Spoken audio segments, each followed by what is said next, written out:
Olá, bem-vindos a mais um Hemato Talks.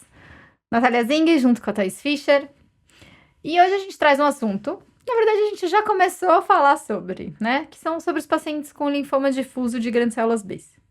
Mas na nossa enquete, foi um tema que pediram para destrinchar um pouco mais. E aí, especificamente, então, dentro da jornada dos pacientes com difuso, que tem sido cada vez mais complexa, falar mais especificamente do epcoritamab.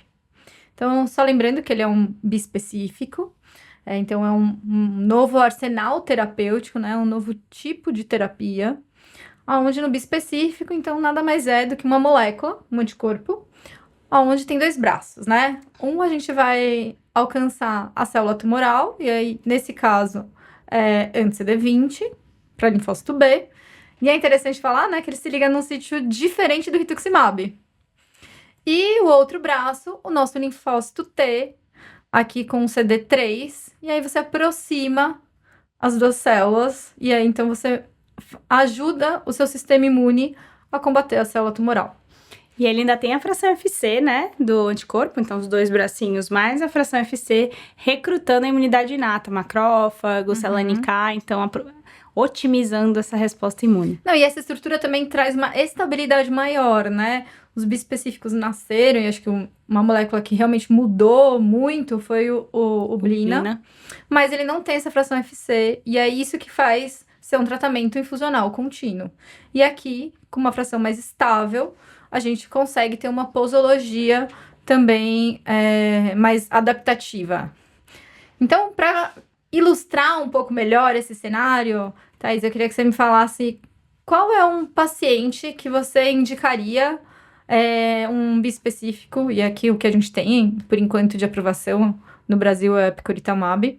Então, dentro das aprovações do estudo, inclusive, qual é o paciente que você indicaria? Muito bem, e até muito interessante você me fez essa pergunta, eu te agradeço, porque eu atendi um paciente essa semana, que veio exatamente para uma segunda opinião para a gente tentar sequenciar o tratamento no linfoma difuso de grandes células B refratário, né? Então, assim, a gente teve uma mudança de arsenal terapêutico recente, passou muito tempo sem ter nada, e agora a gente já tem o polatuzumab na primeira linha, tem o epcoritamab, né, como no cenário terceira linha, temos o tafalena já em segunda linha, temos o CAR-T. Então, o sequenciamento ainda é um aprendizado, mas a gente tem alguns perfis em que a gente pode discutir. Então, veio para mim um paciente masculino, 55 anos, paciente com diagnóstico de um linfoma difuso de grandes células B, não centro germinativo, que tinha sido submetido externamente à R da EPOC. Né? A gente poderia ter feito a RCHOP, mas ele foi tratado externamente com a R da EPOC. Acredito principalmente porque ele tinha grandes massas, então há questionamento sobre isso. Ou que não era centro germinativo. Enfim, mas ele foi tratado com a R da EPOC. Fato é que, após 3 ciclos, esse paciente mantinha a doença em atividade, e pós 6 ciclos, ele mantinha a doença. Com muito menor do que o começo, então foi optado por fazer radioterapia na lesão remanescente. A gente sabe que a radioterapia no difuso não tem o mesmo papel que no Hodgkin, por exemplo. Então, ela é questionável. Mas ele foi submetido à radioterapia e atingiu um PET negativo, né? Depois desse PET negativo, ele começou o segmento. E aí, 5 meses depois, ele recai doença. Então, a gente interpreta isso como sendo um paciente refratário primário, né? Um paciente que já tinha doença no meio do caminho, permaneceu com doença no final, apesar da radioterapia, isso só ganhou PFS, não teve uma resposta completa. Então, todo paciente recai até 6 meses do final do tratamento, é considerado refratário primário. E eu conversei muito abertamente com ele sobre esse conceito de refratariedade primária. Ele foi submetido localmente a uma nova biópsia, muito adequadamente, para ver se tinha mudado o perfil, não tinha mudado. Ou até para confirmar o diagnóstico inicial, exatamente, né? E não tinha mudado, ele tinha até um marcador aberrante CD30, talvez isso tenha postulado, ajudado a escolher o R da EPOC no começo, né, mas era um CD20, não um centro germinativo, uma expressão aberrante CD30, que pode acontecer em alguns difusos. E aí foi proposto para ele RDAP, ele não teve resposta, 2 ciclos, já categorizando então uma segunda linha de tratamento, quiser terceira, porque a rádio aí, né, entra com um questionamento, e aí na sequência submetido RGDP. E aí, neutropenia febril grave, com uma colite neutropênico, reserva medular baixa, né, ele até foi avaliado a medula nesse contexto, com 40% só de reserva medular, e ele veio para mim. Então, trata-se de um paciente jovem, 55 anos, sem comorbidades prévias, ele era hipertenso, mas uso de uma única medicação controlada, refratário primário. E o PET desse GDP, né, então a gente tem um PET pós-DAP que mostrava DVD5, grandes massas. Então tinha uma massa mediastinal de 5, 6 centímetros, mais uma massa abdominal, uma lesão hepática, né, extranodal, denotando uma biologia pior dessa doença. E o PET pós-GDP também, o qual foi repetido pela dificuldade em ciclar o paciente, mantendo o mesmo padrão, ou seja, um volume de doença alto. DHL elevado. Então, a gente está diante aqui de um paciente que fez 3 linhas de tratamento refratário primário. E aí, a nossa discussão na consulta foi exatamente qual é a melhor estratégia para esse paciente agora. Então, primeiro ponto, eu acho que sempre é muito importante a gente revisar a histologia. Então, no nosso centro, a gente revisa a histologia mesmo que tenha sido revisado já 2 vezes. Segundo ponto, a gente sabe que ele tolerou muito mal quimioterapia citotóxica, seja pelo histórico dele, de não ter respondido. Seja por eficácia, seja por segurança. Toxicidade, exatamente.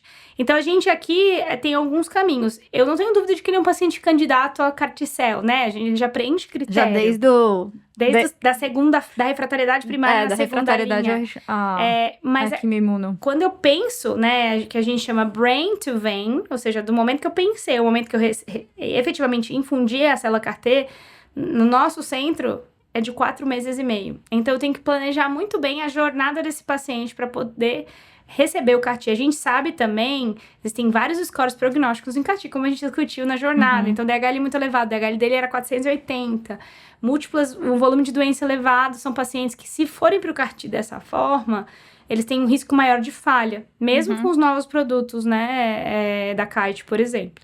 Então, no planejamento estratégico desse paciente, a gente pode incluir o bispecífico.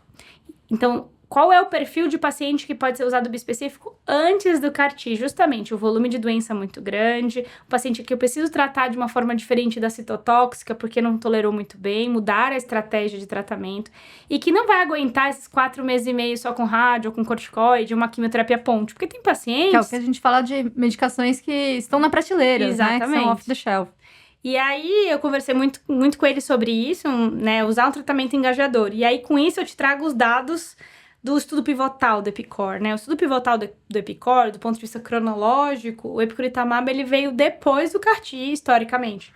Então, inicialmente, os estudos incluíam pacientes que tinham sido submetidos, eram refratários primários, então a gente tem 30% que usaram 3 linhas, 40% mais do que 4 ou mais linhas. Desses pacientes da população do estudo pivotal, a gente tinha aproximadamente 40% que, inclusive, já tinham submetidos a CAR-T, né? Então, E também que tinham sido, grande parte, tinham sido refratários à última terapia. Exatamente. E aí, as taxas de resposta do bispecífico, a taxa de resposta global é em torno de 68%, com respostas completas de 40%. Ou seja, pacientes que nunca responderam a nada, uma boa quase parcela. 50%.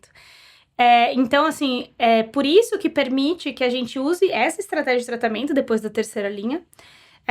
E isso não inviabiliza, inclusive, ele de fazer a terapia CAR-T, né? Por quê? Foi apresentado no ASH e publicado esse mês pela Glória que é do Iacoboni, né? Ela publicou no ASH o sequenciamento do tratamento. Então, mostrando que os pacientes submetidos a epcoritamab podiam ser submetidos a CAR-T. Qual é o cenário, né? Paciente que não responde, ele não responde de forma precoce. A gente sabe que o tempo para a resposta do bispecífico ele é precoce, como o do CAR-T. Eu acho que foi exatamente como você pontuou, né? O tempo que a gente tem. Então, para essas doenças que são doenças muito avançadas, grandes massas, a gente sabe que não tem esse tempo, a gente tem uma medicação de fácil acesso, de rápido acesso, e com uma resposta rápida, né? Então, a gente fala em torno de um mês e pouquinho, você já consegue ter resposta com bispecífico. Isso. E aí, esse paciente, se ele entrar em resposta completa, aí a gente não vai saber o que fazer, né? No paciente, e os estudos ainda tem pessoas que falam que ele tem que seguir com epcoritamab até perder essa progressão. Tem pacientes que falam que a gente deve seguir com halogênico.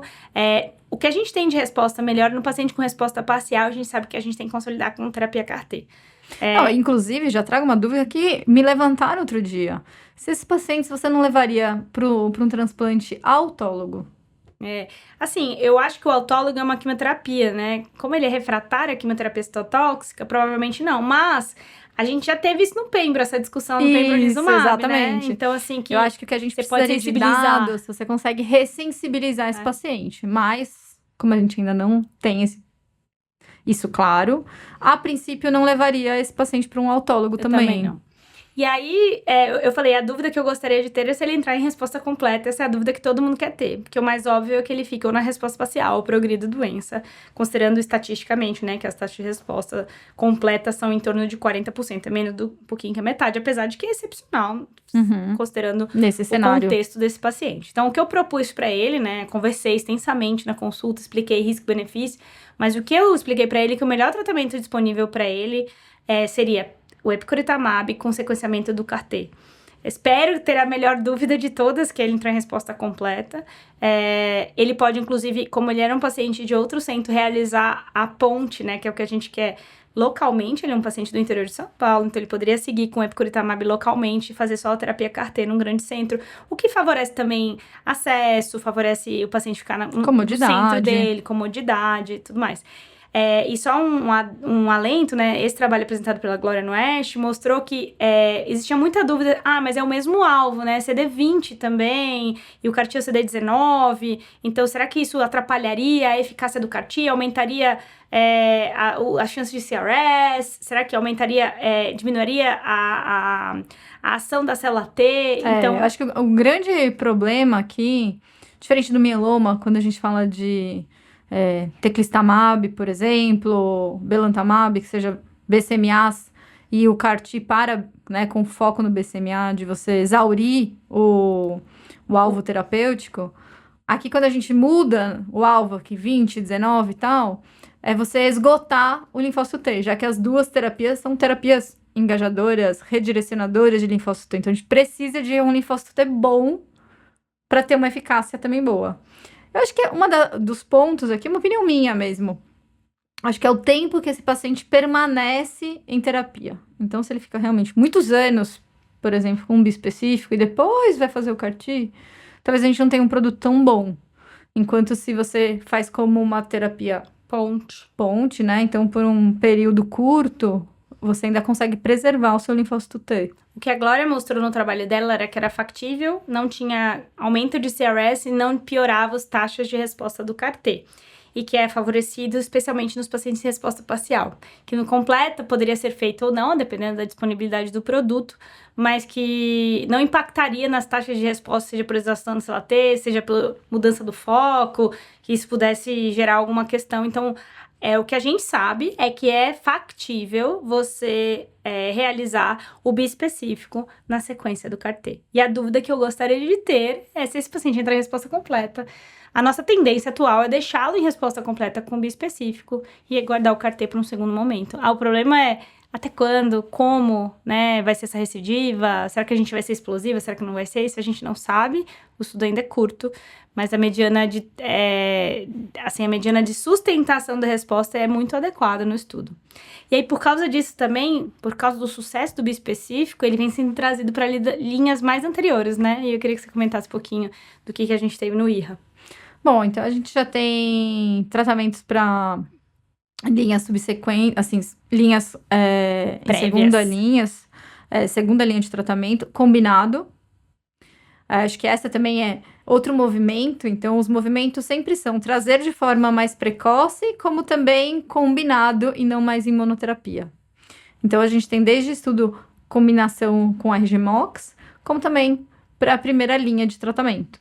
Que é um estudo que eu acho lindo, assim, que é o EpiCore R-Mini-Shop, né? Porque a gente sabe que quando a gente faz o R-Mini-Shop, a gente perde em eficácia. E é uma população idosa, primeira linha, então seria uma maneira da gente aumentar a eficácia desses pacientes, adicionando um agente. Que, como você mesmo já falou no começo, a despeito do rituximab ser um anti-CD20 e o EpiCore também ser um agente CD20, eles se ligam em sítios diferentes, então eles são factíveis a de serem combinação. feitos juntos.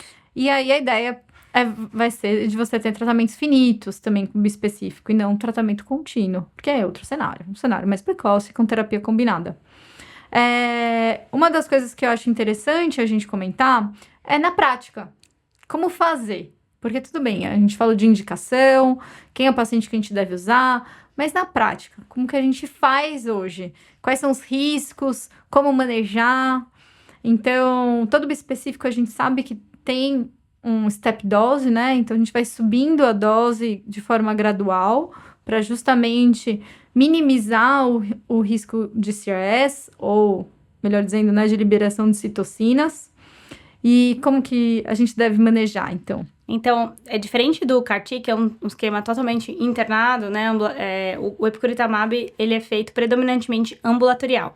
É uma medicação subcutânea, né? Então, é feita com aplicação local, não é infusional, em que você faz o step dose semanal. Então, a gente faz o D1 e o D8 ambulatoriais, aí você interna no D15 para fazer 24, 48 horas, dependendo do protocolo, para Que é justamente onde tem a dose máxima, e né? tem a maior incidência de CRS. de CRS, que a gente não vê nas doses Iniciais. reduzidas. E aí você seguiria com D22 já na dose plena ambulatorial e mais 2 semanas semanal. Então, são 6 semanas seguidas de tratamento semanal e depois ele começa a espaçar. E aí, seguiria indefinidamente o epcoritamab. Já o glofitamab, que não está aprovado no Brasil, esse sim seria um tratamento fechado, né? Não seria o tratamento infinito, como é o epcoritamab. Do que eu venho da prática, a gente no hospital tem 2 estudos clínicos abertos, agora fechou um, só tem um aberto. Tem muita reação local, mas muito fácil de ser manejado. A gente teve um CRS na primeira dose só, as outras aconteceram no D15 mesmo.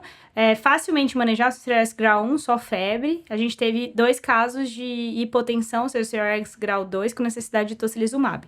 Então, é muito importante que o centro que está infundindo Tem a um disponibilidade. específico, né, que está aplicando, tenha disponibilidade de avaliação dos scores de risco, né, para neurotoxicidade, para liberação de citocina, e tem a disponibilidade tanto do corticoide quanto do tocilizumab, que é um anti-interleucina 6, para poder agir contra os eventos adversos da droga. Mas, de uma maneira geral, ela é muito mais facilmente manejada que um CAR-T, por exemplo, seja pelos riscos também de CRS. É importante ressaltar que na step dose também, então por pelo menos 4 semanas, a gente faz corticoide por 4 dias subsequentes à infusão do epcoritamab, justamente para você não ter risco, ter um risco menor, pelo menos. Para minimizar. Exatamente, da síndrome de liberação ou tempestade citocínica. Eu acho que uma das coisas importantes também de se falar em relação ao CRS grau 1, grau 2, então é uma coisa que não é só o papel médico aqui. Acho que toda a equipe envolvida tem que ter atenção a identificar uma CRS. E, como você bem colocou, na grande maioria das vezes vai ser febre. E se o paciente não evolui para um grau 2, com hipotensão, com hipoxemia, né, leves, Grau que não 3, precisa de droga vasoativa, etc., não precisa de intubação, nada assim que seria o grau 2. Mas também prestar atenção na febre persistente. Porque às vezes é um paciente com grau 1, mas que fica persistente. Então, não necessariamente na primeira febre você já precisa entrar com tocilizumab, né? Em geral, a gente entra no grau 2. Mas se for um grau 1 persistente 96 também, horas, classicamente, a gente esses espera. pacientes também merecem o TOLS. E aquele cuidado de ver o paciente. Às vezes você vê, assim, ele não tá tão hipotenso, nem hipoxêmico, mas ele tá mais prostrado, tem mais fadiga, tem um mal-estar que não consegue classificar muito bem. E na prática a gente vê, né? Você faz o tocilizumab e rapidamente esse paciente melhora. Tem alguns colegas que até brincam, depois o paciente começa a querer... Você não pode fazer aquele remedinho que é assim, um bem-estar, uma melhora tão rápida para outras indicações. Então, assim, todas as vezes que a gente tem novas terapias, a gente tem que estar adaptado às novas consequências dessa terapia, mas sem dúvida nenhuma é um arsenal terapêutico novo, muito eficaz e que a gente quer usar cada vez mais, porque é mais uma chance para os pacientes. Especialmente, eu sempre falo isso quando a gente conversa, que no Brasil a gente provavelmente vai ter um número muito maior de bispecífico, até frente ao CAR-T, até por causa do número de centros, dificuldade de acesso, né, que a gente tem com Os a entraves terapia burocráticos.